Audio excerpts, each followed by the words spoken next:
Right guys, so we're just, I'm sat here, those watching on catch up, this is Dr. Jeff Foster this is the bit where we have to awkwardly sit here and wait for people to arrive while it was live, but I'll try not to go longer than a minute or two, so the people watching it on catch up don't find it too boring.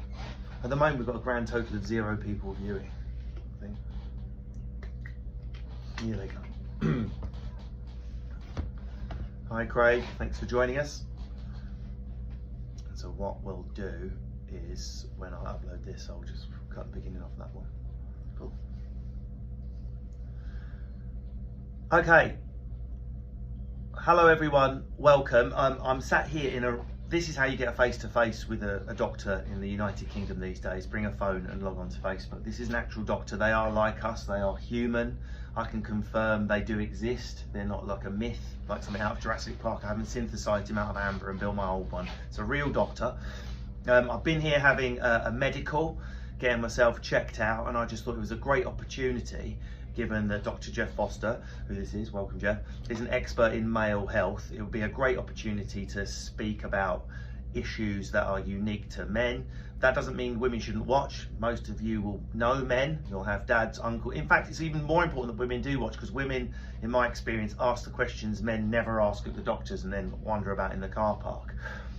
So just introduce yourself, Jeff, and tell us a bit about what you do and how you've ended up doing it. Sure. Great, so thanks for having me. My name's Jeff Foster. I'm an NHS GP by trade for about nearly 20 years now. I also run a private men's and women's health clinic, primarily looking at the over 40s, but generally we try and focus on all those things that are not necessarily done too well or financed too well in the NHS, so stuff like menopause in women, but more importantly for this topic, men, we're looking at testosterone deficiency, erectile dysfunction, hair loss, those sort of things that maybe we don't tackle quite so well in the NHS setting. Just to be clear to everyone watching, my balls are fine and I have a raging rod on every morning. It's the first question the doctor asked me, how are my morning boners? And I said, put it this way, I damaged the extension and I've now got to replaster that wall. But tell us about male hormones. Why is testosterone so important, and what happens when a man's testosterone dips? And it happens younger than people would think, right? Yeah. So I think we all tend to associate testosterone with sex and going to the gym, but of course it does way more. So you need testosterone as you're growing up, you need it for puberty, it's the thing that makes you a guy, but of course it does an awful lot more.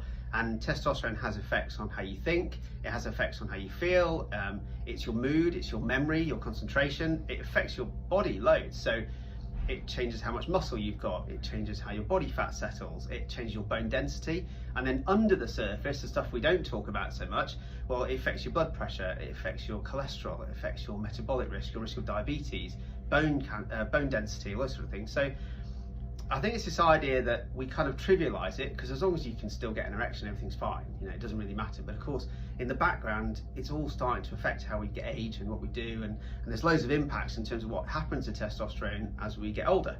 So normally you peak at the age of 30 with your testosterone, roughly. And then for most people, you lose about 1% a year. Now you can do stuff to try and prevent that, and you can be super fit, and you can go to the gym, eat a good diet, but... I know the first question everyone's asking, does the amount of times a day you wank affect your testosterone? Because if it depletes it, I'm probably in minus figures. I have got amazing forearm strength though. Well, there's, I honestly don't know where to go with that. So does the amount of time you have in sex affect your testosterone? No, it doesn't. Right. So there are some studies that show that if you have sex, you can transiently increase your testosterone, but then it kind of drops back to normal afterwards, so it doesn't really have a big effect. But what you could say is a positive about your excessive sexual activity is that it decreases your prostate cancer risk. And there's some really good studies that show if you're sexually active, the more sexually active you are, you decrease your risk of prostate cancer. Did you hear that, lads? The more sexually active we are, the lower our risk of prostate. Does self-pleasuring count? It doesn't matter who's on the end. Great. So even if it's the curtain, like it is in my case, every time you have a sexual event, should we say that? Yep, that's good. You lower your risk of prostate cancer. That makes me, I'm just calculating it, immortal. So when some people throw around the term male menopause like it's a jokey term, is there such a thing? Is there a point men get into their life and is that the reason, like, I've now got a sports car and I'm literally about to release music for the first time in my life, so I'm like got my first ever fast car and I'm about to release music. Is that because something's happening in my body? Probably. I don't know if that's testosterone, but so male menopause sadly is real. It's not really male menopause, and it's termed that because we had to have a comparison with some way to make it identifiable. Yeah. Basically, as we said before, if you're dropping your testosterone, at some point your levels are going to be so low they'll affect how you feel. But we don't know when that's going to be. So for blokes, it could be any time from mid-20s up until when you die. And if you're lucky, you may not have it. On the other side, it could be any age. The average is still in your 40s and 50s, so most blokes tend to get it around then. And we know that about 25% of all men will have a low testosterone at some point. We just don't know when, and we don't know if it's going to affect them. Sorry to interrupt, but I know that a lot of blokes will be watching this going, you know, I'm worried about my gas bill, my electricity bill, the cost of living. Does stress have an effect on your testosterone? Definitely. If you're feeling really down? Yeah, automatically. If you've got a stress response, you release cortisol, your stress hormone, so that's going to directly suppress your testosterone. Because if you think, as a caveman, you shouldn't be thinking about having sex if you could be eaten by a tiger. So it pushes your testosterone. You know the solution, shag the tiger. Well, we're done. Yeah. So there is such a thing as male hormone, and what's interesting for me as someone that works in, like, does my Man Baggage podcast, the exact age when men are most vulnerable from stress and mental health, 35 to 50, is the exact age blokes' testosterone drops. So you've got and drips if you're having urinary issues. So you've got that perfect storm of entering a time in your life where you're under pressure. You might be thinking, I've not achieved the goals I want to achieve, mixed with your hormones dipping. That's got to be dangerous for some men. Yes, yeah, definitely right. And you think about the sort of the physical effects of maybe just not wanting to be as sexually active anymore, or you might just be a bit fatter because you can't train as hard, and you think that's all normal. But under the surface, it's having real detrimental effects to your health. It's affecting your blood pressure and your diabetes risk and your bone density, all those sort of things you mentioned before. So yeah, you can't just say, well, it's fine because I'm in my 40s, I should be a bit more stressed. For some men, that's going to really affect their health. Yeah. Now, I know a lot of people will be watching this going, well, what about supplements? If I'm a guy and I go to see a doctor like Dr. Jeff and I've got low testosterone, what can we take? Because I'm really, as you know, my wife's about to launch a business called Jolt. It's a longevity supplement. And half the people with medical degrees go, it's all bollocks, there's nothing you can take in the world that will change any of your blood chemistry. And the other half of the medical community say, yes, evidence-based supplementation works. What can we do? What can wives advise their husbands to do? What can men do? What can boyfriends advise their boyfriends to do if they want to raise their testosterone to avoid the, as someone's just put it on the chat, the demopause? Yeah, that's good. Okay, well, the first thing is there is good evidence for supplement-based treatments as long as they're evidence-based, clearly. Most of the stuff you can buy to raise your testosterone is probably rubbish. And give us some stuff that is definitely rubbish. I'll give you definite rubbish. Tribulus does absolutely nothing. What's Tribulus? So Tribulus is a herb that you can get from various health food shops. It's supposed to be sold in a lot of male health supplements designed that it's supposed to make your testosterone get higher.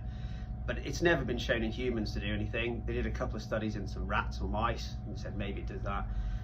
But it doesn't work. It does absolutely nothing. It's a total waste of cash. Daniel Stone's asking, just before we go into other supplements, is there anything we can naturally do to increase testosterone? Definitely. Like exercise or... Yeah, the biggest thing is or actually I like shouting in Asda car park.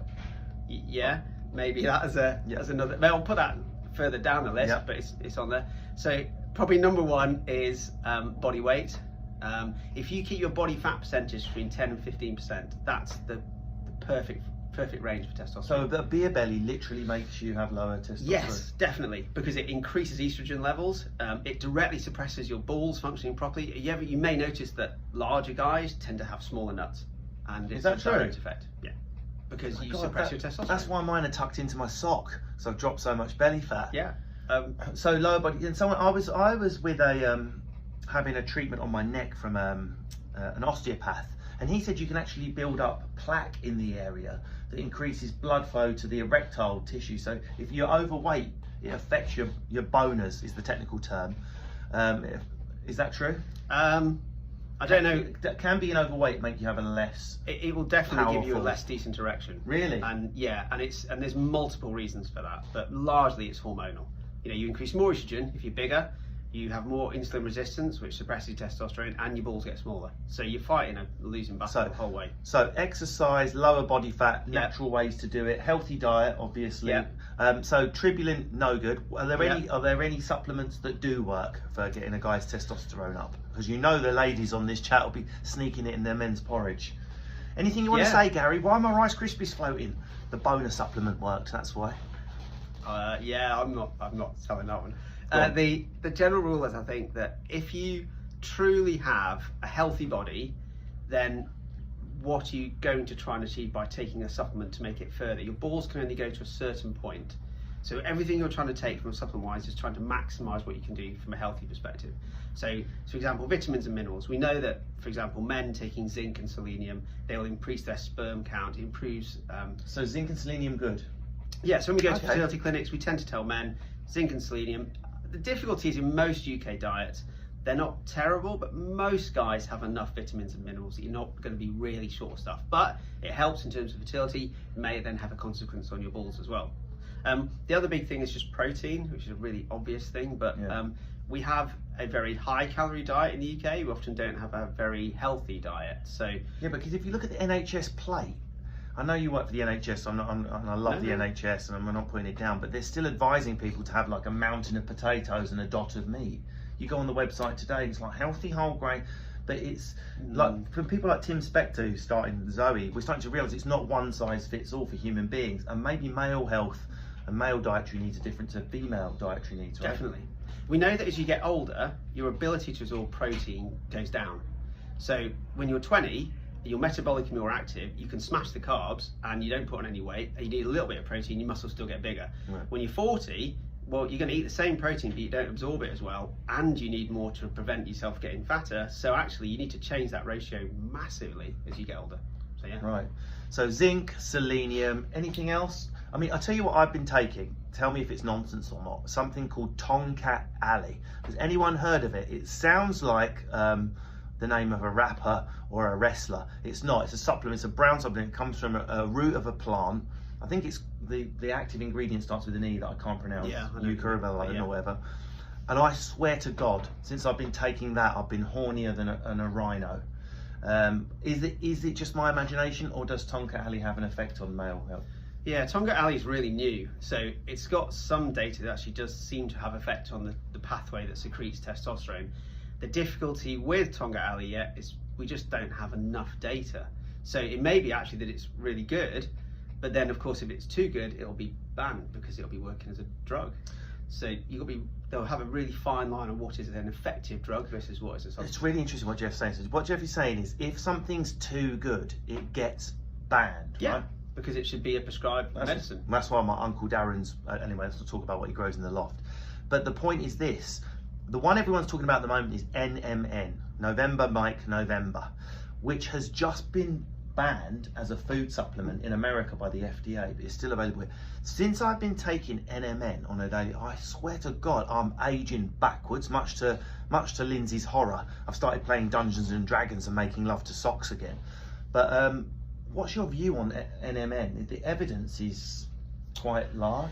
Yeah, it's going to be one of those things that you've got to remember, everything in the medical world we do, you've got to be really careful about what you recommend from a supplement side, because most things... Yeah, I'm not asking you to endorse it, I just wonder if you'd heard anything about it. Yeah, this is the problem, that generally there's some good studies that show it's doing things. The problem what we don't know from a medical side is what happens in 2, 3 or 5 years. Is it just peter out and your body adapts and doesn't do anything?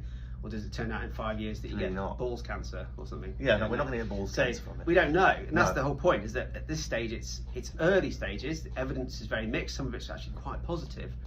And sometimes when evidence is really positive, that can be the reason why they go, hang on, we need to stop using this, because actually could it have a medicinal version? Yes. In which case we can do something bigger with it. I think it's quite positive. What is the FDA banning it? What does that mean? It's not because people are taking them and it's dangerous, is it? It's because they want to make some of the sweet moolah out of it. I wouldn't be able to comment on the FDA's comment. Aging, okay? We're men and women, listen up, right? None of us want to age. I don't want to age gracefully. Aging gracefully can fuck off as far as I'm concerned. I want to fight. I want to go out like an SAS Marine screaming at Horlicks, talcum powder and cod liver oil. What can we do to age more slowly? Okay, yeah, so there's a few things in life that will make you age. And there's the natural decline of what happens to your body, and there's the impact of environment, things that you do to yourself externally that will make you age. So a really good example is sun and your skin. And if you want to avoid having skin problems and making your skin saggy, you stay out of the sun. Completely, because some people say you should allow yourself like a little 10-minute blast. No, that's not the same. So what we're talking about is skin is not the same as vitamin D, right, and mental health and being generally well. So you where's should where's the balance here? Well, this is the key. You can't ever create a perfect system that will allow you to avoid getting old in some sense. So I think you definitely need some vitamin D each day. You should be out in the sun. It's also really good for your mental health because you don't want to be locked up in a box all day. But on the other hand, you want to really minimize that because the sun is that classic exposure. The one thing that's going to damage your skin is UV light. Even 1 minute of it? Well, technically, any exposure is doing some damage. But hell, I'm from Essex, but mind you, we like to be orange from Essex, so we use spray tan. Okay, spray tan's fine. Yes, but the Essex view has just gone through the roof, babe. But practically, you need to have some sun because you also want to live your life and you want to get your vitamin D, and you don't want to do it all from pills. So it's the balance of the two that's important. So I always think environmental things like what you eat is really important. Yeah. Your stress levels from external people coming at you in your job and your family and your life, that massively affects your ability to age or not. People always say that you look very young until you have a kid, and then that impact of that external factor, poor sleep, poor diet, not having your time to yourself, makes you age. Yeah. Screaming up the stairs, crying at the top of the stairs, crying at night, just the crying in general. Ruth Masterton's just asked an interesting question. In everything we've spoken about, testosterone depletion, aging, whatever, genetics, what role does having a rotten roll of the dice have in this, or a good roll of the dice? Yeah, well, at a worst scenario, genetics is everything, because if you're born with a disease that's going to kill you off early, you're in trouble. And you do take massive amounts of impact from whatever your parents do or had. But the counter to that is, we're getting better and better at fighting the things that should have genetically bumped us off earlier. And a really good example is cardiovascular disease in men. So it's the #1 killer in guys. It's still the thing that's going to likely bump you off. But now we're better at knowing what to eat. We're knowing better at what diets to take, how to reduce our blood pressure, even if it's medically. We're exercising better. All these sort of things that should have killed you at 40, we're now getting decades more out of it. And that's part of fighting that genetic risk. Do you know one of my interesting things about heart attack? My dad died of a heart attack, for people that don't know. He just saw my stand-up and it was so shit, he instantly died. No, it wasn't that. But in France, obviously a lot less women die of heart attacks than men, right? But in England, we still have as many women dying of heart attacks as men die of heart attacks in France. Which is, if you think about it, it's incredible. Female heart attacks are a relatively rare event compared to male heart attack. What are we getting so wrong in this country? Why are we all having frigging heart attacks? I think the biggest thing to think about that we're different from most European countries is our diet and our lifestyle. So generally we are larger. Pies and lies, basically. Yeah, I mean, pretending you've exercised and eating shit. That's the succinct way of putting it down, but that's basically it. We are a much larger nation, we have a higher alcohol drink culture, and we are physically less active. And those are the things that affect men and women in terms of heart risk, sadly. And something else, I did a program yesterday, so I've not put it out yet, it's an episode of Man Baggage coming up, about financial responsibility and financial savviness. And guess what? Women are much better at changing their behaviour in their 30s, 40s, 50s and suddenly changing the way they earn money. I'm going to guess you're going to tell me men are also twice as stubborn when it comes to changing their physical and medical behaviour as women. Yeah, it's awful. In our clinic, so the male health testosterone clinic we do, the average time to presentation is about 2 to 3 years that a guy will have symptoms for. Did you hear that? 2 to 3 years with a lump hanging off your testicle. Come on, gentlemen, this is awful. No, it's bad though, isn't it? It's awful. If you see testicular cancer and you find a lump, there's no excuse to die from that. It's one of the most isolated, it's an organ literally hanging off your body, and guys will leave that sometimes a year, and it can be fatal, right? Yeah, I mean, it's even when it comes to stuff like, erectile dysfunction, or just symptoms of male menopause, like that tired rattiness, don't like my wife anymore, etc., or just feeling you're not yourself, guys will just bury their head and they'll buy stuff over the counter, they'll do anything to avoid having to speak to somebody like me. So yeah, present earlier. Someone's just mentioned this, I've just missed your name, so apologies. You said, oh, the French drink red wine, which I know you intended as a joke, but there is some evidence that 1 drink a day, well, teetotalers that seem to have a little worse outcome than someone who just has one relaxing drink a day. Is that because the French are less stressed because they're socialising, having their glass of red? Yeah, it's not the wine that does it. Yeah. Sadly, it's the stress. Yeah. It's exactly that. So we use the alcohol as a de-stressor, but it's not the alcohol that makes you healthy. It's the de-stressor. Dave Mountford just said he suffers from overactive knife and fork. It's a common problem. Well done. Yeah, Okay, but what about the chemical that's in red wine, which I know you can't get from drinking red wine? Resveratrol, more properly, trans resveratrol. That's not someone changing their identity from one type of resveratrol to another. It's the more bioavailable version of resveratrol. Yeah. Excellent evidence around trans resveratrol. Yeah. Where do you stand on that? That's great. Really good. The problem is you've got to take it out of the wine. Yeah, of course. And then it's not so fun. No. So is that a good evidence around doing what? Like anti-aging, cellular regeneration, DNA energy? What are we talking? I think it's just that general. I don't think you need to specify, is it an anti-aging, is it antioxidant, is it anti-cell, whatever. It's just more that the drug itself, separated, has better anti-aging properties generally. The problem is you can't get blokes to say, I'm just going to take that drug, because you do it as part of the overall picture. And on a Friday night, you don't want to go with your mates and say, oh, I'm going to take my supplement for a night out. You want to have a drink. Yeah. And that's the problem. Okay, two things that I know will be affecting all of the men watching, and by in turn women. I mean, the amount of I've had a few girlfriends over the years, and all the women in my family, I can't find a single woman that will say a man losing his hair is much of an issue. For speaking to most women, the primary thing, lads, isn't how big is your bicep, how full is your head of hair. The number one question most women have, is he a twat? But nonetheless, bloke, this really messes men up. It's a massive issue, particularly men under 30. How can human beings have been designed so badly that the number one thing that makes men less confident to do with mating, a head of hair, our freaking hair falls out? Yeah. It's a right load of old dog shit. Why is it happening, and how can we stop it? By the time you're in your 30s, 50% of men will have hair thinning. So it's an enormous number. Why though? Is it because in our evolutionary history women didn't care about banging bald men, so bald men have been selected and mated with throughout the years with no issue? Why are we in 2023 with all of us losing our hair if men think it's so sexually unattractive? That doesn't make sense, does it? No, but this comes back to fighting your genetics. You don't have to lose your hair. So you've got two choices. You can either fit what is your genetic destiny and lose your hair, and if you're fine with it, that's okay. And I think an awful lot of men say they're fine with it, but they're probably not, and I think they're covering. I'll put my hand up. Right? I'm obviously even older than that, and I'm obviously blessed, but there's definitely less density there, and it terrifies me. Do you know what I'm terrified of? What I call a monk Elvis. A monk Elvis is where you get a monk's patch at the back, but a full Elvis at the front. So I think receding can look quite manly if it's but a monk Elvis. Not with that. No. A monk Elvis. And also I've got like an alien shaped head at the back. To go bald, you need to have like a flat manly head, whereas I've got like a bulging. I mean, I'm looking at it now. A bulging alien cranium. What can we do? What can blokes do to go less? So you've really got to look at treatments. So you get bald because you're sensitive to dihydrotestosterone. It's not about your total testosterone. That's What's it called? Dihydrotestosterone. Dihydrotestosterone. So it's got the word testosterone in it, but it's not really about. So it's part of your testosterone. When you produce your testosterone, it splits into different bits. Part of it splits to estrogen, which is why you need it as a guy, and part of it splits to dihydrotestosterone. And it's that's the bit that makes your prostate get bigger as you get older, and it's also the bit that makes you lose your hair and grow a beard. To be honest, you need both. So you do often find a lot of guys who lose their hair on top can have better beards. So I'm quite lucky I've got good hair still, but I can't grow a beard for toffee really.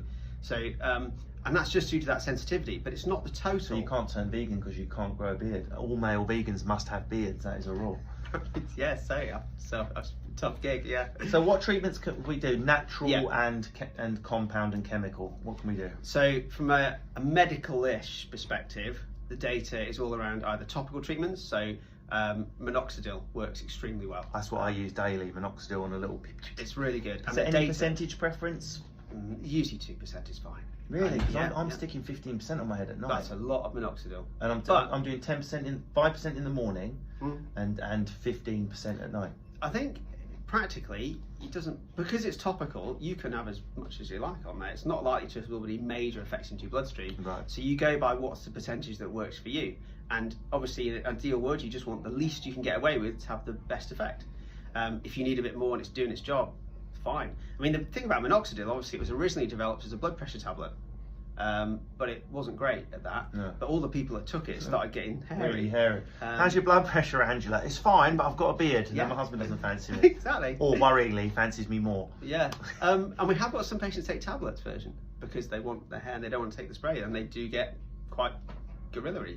But it works, and it's really good. And the data is it's really safe, and it's a long-term drug you can use for your life with really good safety. If you're going above that, the next thing you're talking about are things like tablet versions of finasteride. Which So finasteride has a brand name that other people might recognise that I've gone and forgot. Propecia. Propecia. Yeah. That's it. You see it on all the websites, and you just think, well, that doesn't work. But Propecia, it's got finasteride in it, and that does. Yeah, it works very well. It blocks a thing called 5-alpha reductase, and what it does is it blocks the receptor where that dihydrotestosterone is going, so it's never getting blocked. So of course you can't lose your hair because nothing's triggering the receptor to go. The problem with it, of course, is that it's not just for the thing in your head, and it has other effects on your body. Yeah. So it's not ideal for everyone. Some people find that you can use it to shrink your prostate in higher doses, and of course, because it has that crossover, some people get quite nasty side effects of taking. So I've noticed it's coming up on the chat a lot. A lot of guys, I think what they really want to happen is me to have a live prostate exam on Facebook. And the reason it's not going to happen is not because I'm shy. Believe me, I would gladly get my prostate examined for likes. It's because you don't think it's the best way to check for prostate cancer risk, do you? It's not always the best. I think the difficulty is it's a relatively invasive procedure. So a lot of guys are worried about their prostate as they get older. Yeah. And they don't go to their doctor because they're worried that it's going to end up with someone like me sticking their finger up their backside. Yeah. And that's putting off tens of thousands of men, or more potentially, coming to their doctors because they're worried about it. The problem is we don't really have a great screening program. This doesn't really exist. So you can have a PSA, which is a prostate-specific antigen test. And so that's a blood test where you check in what this PSA rate is, which I thought was tire pressure. That's very similar. That's PSI, isn't it? Yeah, PSI. Yeah. And it's all right. And the problem with the PSA is it's okay, but it's not brilliant, and you get false positives and false negatives. And I think sometimes we spend so much time going, what can I do to make sure that I get tested, rather than thinking, how can I do to just not get it in the first place? Right. And we should spend more time going, well, how can I just make sure I don't get prostate cancer? But people should check their PSA, and they should they go for prostate exams? Because when I spoke to you off camera before this, you were saying that the doctor can only check obviously one side of the prostate, obviously, unless he's going to enter you or go elbow deep, as someone's just suggested on the chat. Come on, guys, keep it daytime. So you can't really. You can only feel one side of the prostate. Yeah, I think the argument behind rectal exams in general is that we don't have much data about what happens if you just get 1,000 normal, healthy men and start sticking your finger at the backsides. What are you going to pick up? I would open a nightclub. Well, yeah, you could do it for recreational, but not really for. So we don't know, and this is the problem: is how can you justify doing an invasive procedure on men if we don't have the data to say this is what it's going to do? Right. So at the minute, I would say if you've got symptoms, you definitely get a rectal exam. Symptoms would be difficulty going, starting, stopping, feeling like your flow's not as good as a few years ago. And don't get me wrong, that's urine, by the way, not if you're a hip hop artist. If your verbal flow's not affected, is it? Thanks for clarifying that. Yeah, I mean, there's that thing like when you're in your 40s, you shouldn't pee like you did when you were 10. You know, my son's 10 and he can pee and he can pee over his head. The flow's so good, and you kind of think, when did I lose that? Like the Bellagio fountain. Yeah, exactly. And it does go down as you get older, but it's that kind of, when does it suddenly drop, or is it affecting you, or does it hurt to pee? Am I getting up 3 or 4 times at night? Some change, then you definitely want to get a rectal exam. If you're just trying to screen, then maybe PSAing is not a bad thing to do, as long as you know it's not perfect. Don't rely on it. Yeah. So a combination of those, and just being aware of your body and some of the preventative behaviours we talked about. And I'm afraid it comes down to this: don't eat shit, move a bit. A doctor won't even say exercise anymore. They'll say just move. Someone said to me the other day, if you're struggling with your health, you're a bit older, just stand up during the ad breaks. That's just a start. Every time you hit an ad break or a YouTube ad break, just stand up and move a bit.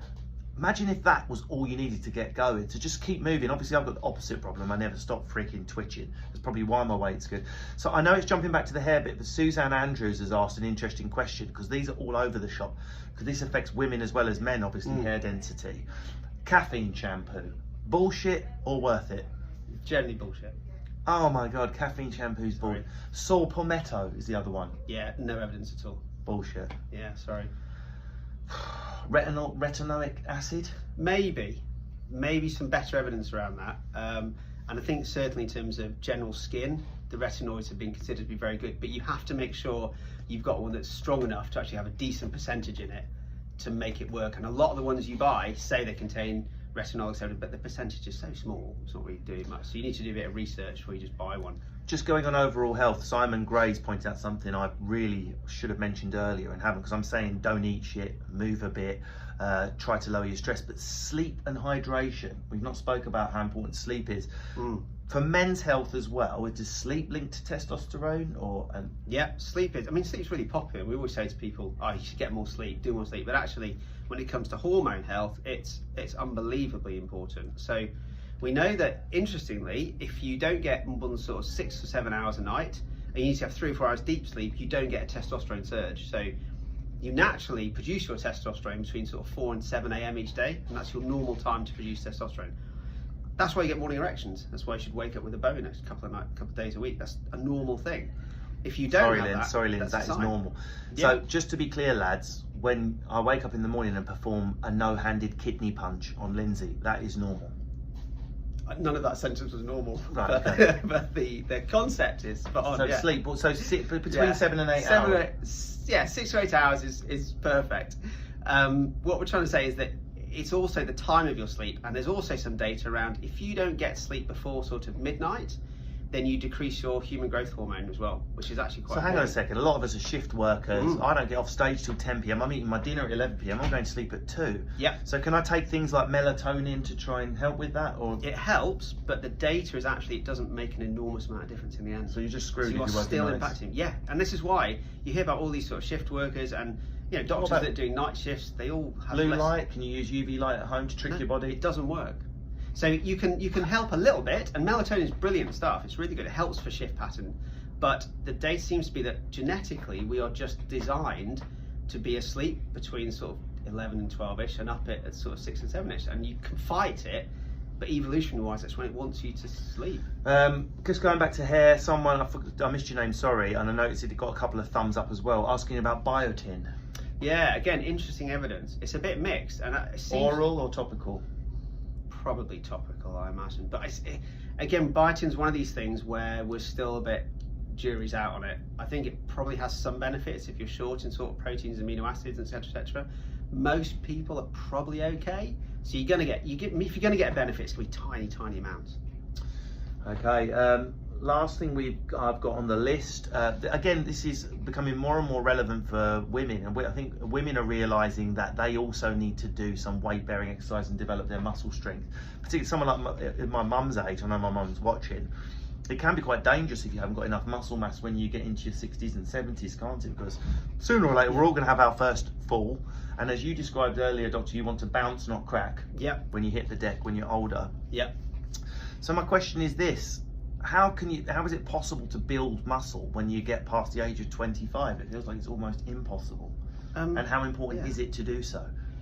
It gets harder for blokes after the age of about 40.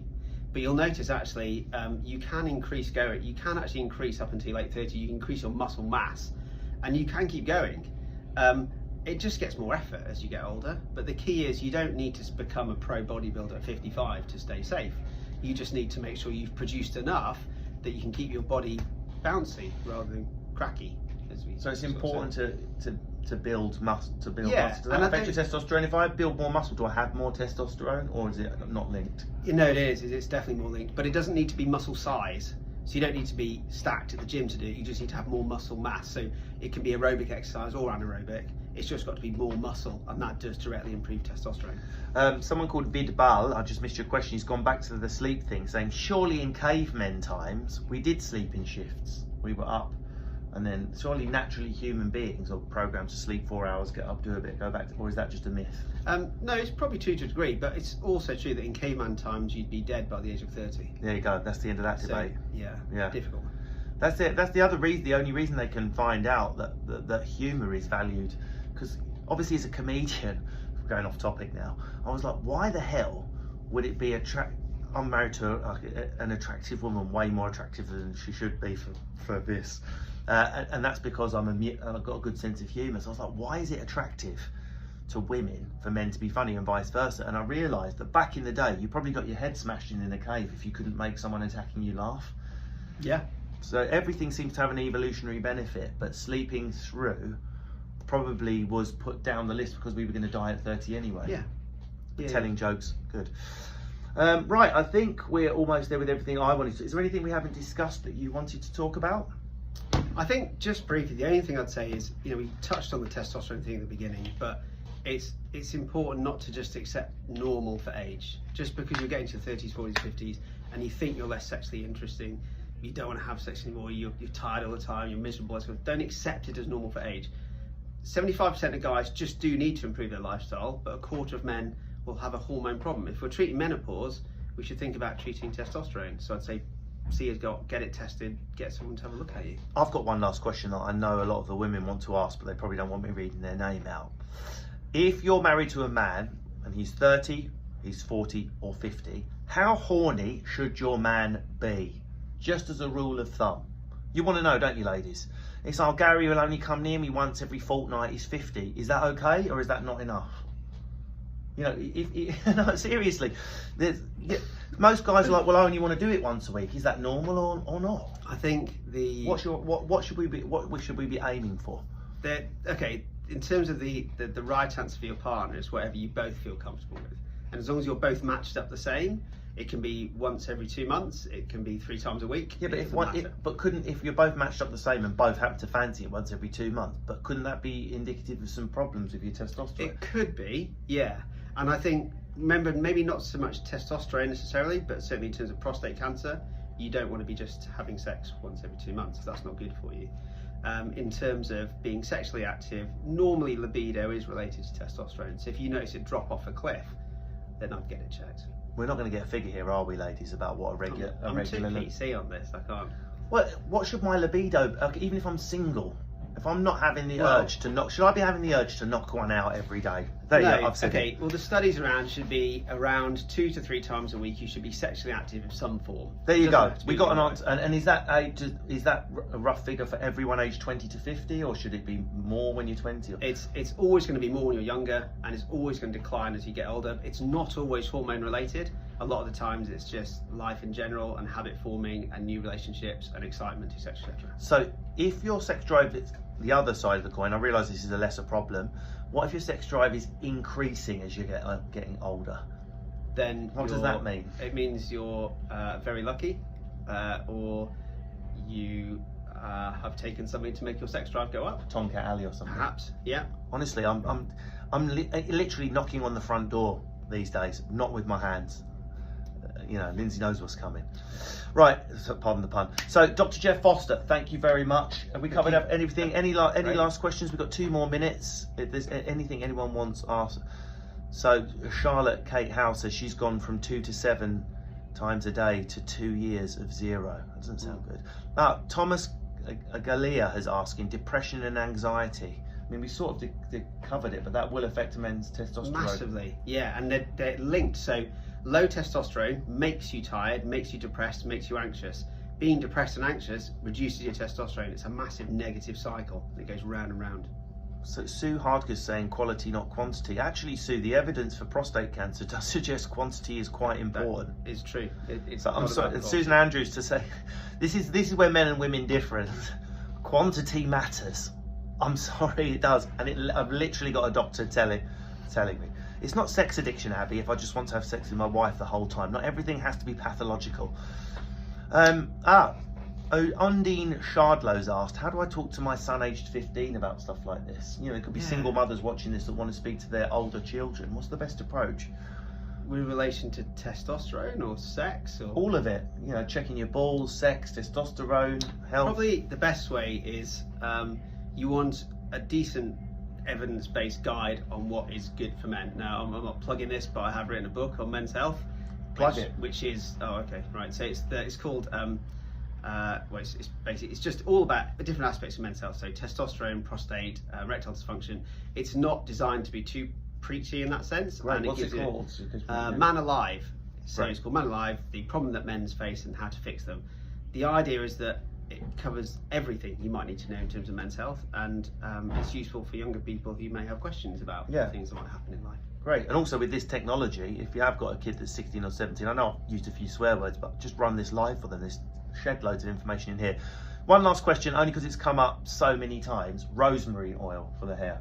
Yeah, don't bother. Don't bother. But it'll smell nice. Put it on your lamb rather than your cop. Okay, Dr. Jet Foster, thank you very much for your time. I hope this has been valuable for lots of people. I'll leave it obviously on my on the wall so you can catch up. Thank you very much. Thank you. Right, we'll finish it there. Cool. Thanks for that.